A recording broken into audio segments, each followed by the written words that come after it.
भगवान बाबा हनुमानजी उपस्थित आहे, त्यांना माझा प्रणाम. तसेच महान त्यागी बाबा जिंदेजी उपस्थित आहे, त्यांना माझा प्रणाम. आई वाराणसी उपस्थित आहे, त्यांना माझा प्रणाम.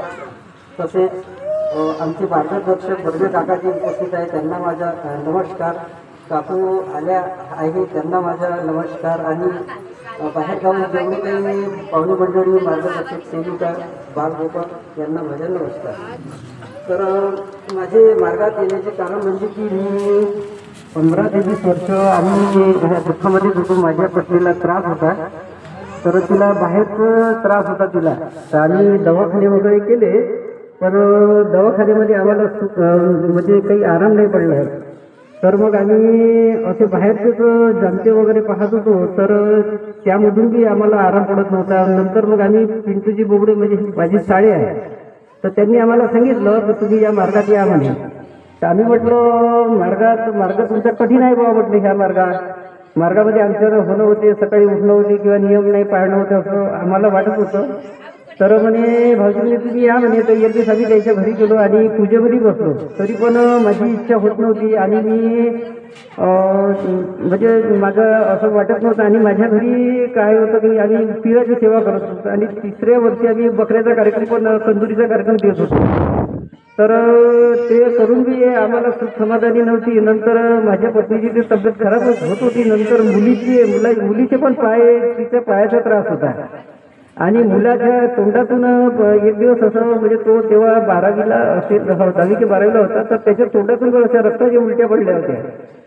तर त्याला मग दवाखान्यात नेलं, तर ते मेऊमध्ये नेलं होतं.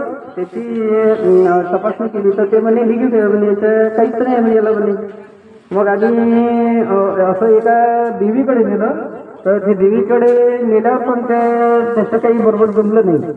मग आखरी असं वाटलं की आता आपण ह्या मार्ग घेऊन घ्या. मग आम्ही पिंटूजीच्या माध्यमातून आम्ही काकाजीकडे गेलो आणि हा मार्ग घेतला. तर मार्ग घेतल्याच्या नंतर लवकरच आम्हाला आराम मिळाला.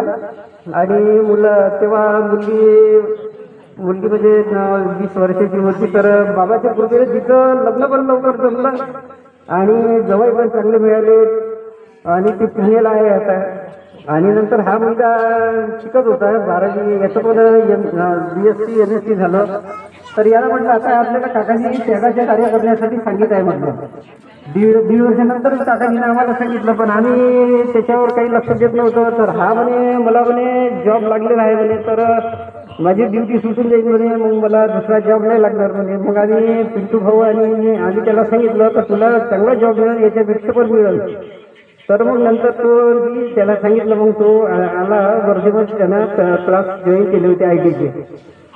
तर त्याला ITच्या क्लासमधूनच त्याला आणखी इंटरव्ह्यू आला आणि तो आता सध्या मुंबईमध्ये आहे आणि त्याचं 6 लाखाचं पॅकेज आहे. तर तो IT सेक्टरमध्ये बँकेचं काम करीत आहे. तर तेव्हापासून आमच्या सगळे कामं चांगले झाले. शेतीवाडीमध्ये उत्पन्न वगैरेही वाढलं आणि आता घरामध्ये सुख शांती आहे, सगळं काही चांगलं आहे आणि आता तब्येता पण चांगली आहे. तर एवढे बोलून माझे 2 शब्द संपवितो. आपण एकटीने बाबाचा जयघोष करू.